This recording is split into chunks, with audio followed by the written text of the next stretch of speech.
Welcome to the Slop Farm. Enjoy the video. You begin by preparing both devices. Make sure your phone has mobile data and a solid signal, and that the PC has USB drivers or Wi-Fi enabled. On your phone, open Settings and turn on the mobile hotspot or choose USB tethering. If using USB, plug the cable into the PC and accept any permission prompt on the phone. Drivers may install automatically. Once done, the PC should detect a new network connection. Make sure to select a public or private profile based on your location. Now switch to your PC and actively connect. Open Network Settings and pick the phone's hotspot or choose the USB network adapter.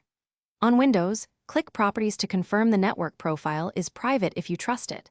On Mac OS, join the Wi-Fi SSID and enter the hotspot password. Make sure the PC obtains an IP address and DNS via DHCP. This is why the tether works without manual configuration. If using a static setup for special apps, enter those IP and DNS values. Otherwise, leave automatic settings in place. To finish, confirm internet access by loading a website or pinging a known IP like 8. If pages load, you're done.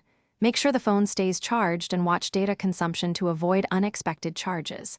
If the PC lacks connectivity, try the single most effective fix. Toggle the hotspot off and on, reconnect the USB cable, or reboot the phone and PC. This simple sequence resolves most driver or DHCP hiccups. If problems persist, reinstall the phone's USB drivers or check carrier tethering restrictions. Thanks for watching. Consider subscribing if we helped you today.